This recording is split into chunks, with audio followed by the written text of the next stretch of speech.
Hello friends, welcome back to my YouTube channel.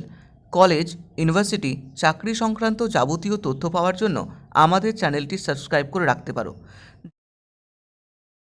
যারা university of গৌড়বঙ্গের আন্ডারে বিভিন্ন কলেজে ফিফথ সেমিস্টারে পড়ছো, তোমার পাস কোর্সের সাবজেক্ট যদি হিস্ট্রি থাকে এবং হিস্ট্রির ডিএসই 1B পেপার থাকে, তাহলে আজকের সাজেশন ভিডিওটি সম্পূর্ণ দেখতে পারো। এই ভিডিওতে আলোচনা করব কোন ধরনের প্রশ্ন তোমাদের পরীক্ষায় আসতে পারে, কত মার্কসের আনসার করতে হবে ইত্যাদি বিষয় নিয়ে। তো চলো ভিডিওটি শুরু করছি। এই পেপারে টোটাল দুটো বিভাগে প্রশ্নের আনসার করতে হবে।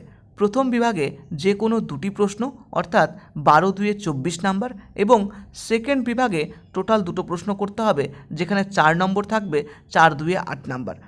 টোটাল 32 এক্সাম তোমাকে দিতে হবে। তো চলো দেখে নাও আজকের প্রথম প্রশ্ন।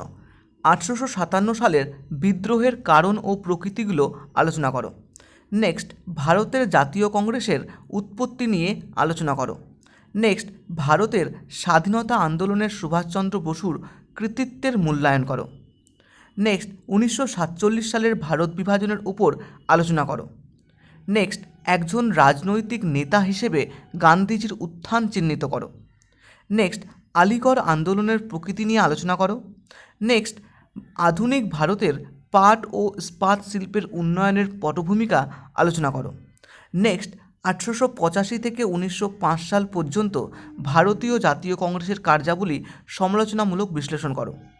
এই হচ্ছে মোটামুটি 12 নম্বরের কিছু প্রশ্ন, এবং সেকেন্ড বিভাগে টিকা টাইপের কিছু প্রশ্ন থাকবে, যেমন বয়কট আন্দোলন, স্বদেশী আন্দোলন, মুসলিম লীগ, চম্পারণ সত্যাগ্রহ, 1857 সালের বিদ্রোহ, রাজাজি ফর্মুলা, ক্রিপস মিশন এবং সাইমন কমিশন। তো এই হচ্ছে কিছু ছোট এবং বড় প্রশ্ন। এই প্রশ্নগুলো তুমি যদি কমপ্লিট করে ফেলতে পারো, তাহলে আগামী পরীক্ষাতে তোমাকে ভীষণভাবে সহযোগিতা করবে।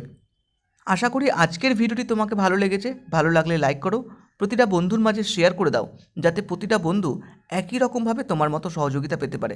তো চলো দেখা হচ্ছে নেক্সট ভিডিওতে। সকলে ভালো থেকো, সুস্থ থেকো। Thank you.